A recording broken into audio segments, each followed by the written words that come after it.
अष्टावक्र गीता आध्यात्मिक ज्ञान का एक अत्यंत प्रभावशाली और क्रांतिकारी ग्रंथ है। यह राजा जनक और ऋषि अष्टावक्र के बीच हुआ संवाद है, जहाँ भगवत गीता कर्म और भक्ति पर जोर देती है, वहीं अष्टावक्र गीता अद्वैत वेदांत के शुद्धतम रूप की बात करती है, यानी सीधे आत्म साक्षात्कार।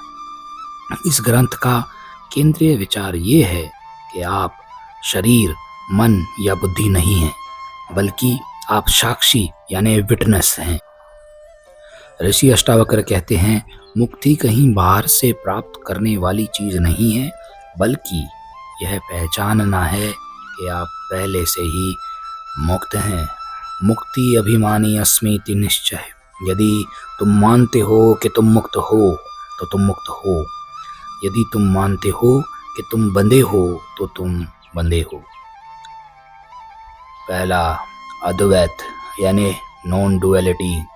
संसार में जो कुछ भी दिखाई देता है वह उसी एक चेतना का विस्तार है। जैसे लहर और समुद्र अलग नहीं है, वैसे ही जीव और ब्रह्म अलग नहीं है। अष्टावक्र कहते हैं कि दुखों का कारण कर्ता यानी डूअर बनना है। जब आप ये समझ लेते हैं कि आप केवल दृष्टा हैं और कर्म प्रकृति द्वारा हो रहे हैं, तो आप शांति पा लेते हैं।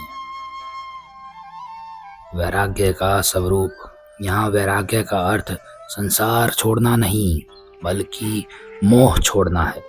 जब आप जान लेते हैं कि संसार अनित्य नश्वर है, तो आपकी आसक्ति स्वतः समाप्त हो जाती है। संवाद के महत्वपूर्ण चरण। राजा जनक का प्रश्न। जनक पूछते हैं, ज्ञान कैसे प्राप्त होता है, मुक्ति कैसे मिलती है, वैराग्य क्या है? अष्टावक्र का उत्तर। वे कहते हैं कि यदि तुम मुक्ति चाहते हो तो विषयों, इंद्रियों के भोग को विष की तरह त्याग दो और क्षमा, दया, संतोष और सत्य को अमृत की तरह पियो। स्वयं की पहचान। वे समझाते हैं कि तुम न पृथ्वी हो, न जल, न अग्नि, न वायु, तुम इन सब के साक्षी चेतना हो। जनक की अनुभूति। अंत में जनक को बोध होता है और वो कहते हैं, आश्चर्य, मैं निर्मल हूँ, शांत हूँ और बोध स्वरूप हूँ। अष्टावक्र गीता के क्रांतिकारी विचार। कोई अभ्यास नहीं। अष्टावक्र किसी कठिन योग या तपस्या की बात नहीं करते। वे कहते हैं कि बस जान लेना, टू नो ही काफी है। दूसरा, अभी और इसी वक्त। मुक्ति भविष्य की कोई घटना नहीं है, यह वर्तमान की स्थिति है। पाप पुण्य से परे। आत्मा न पुण्य करती है न पाप, यह केवल मन के भ्रम है। निष्कर्ष।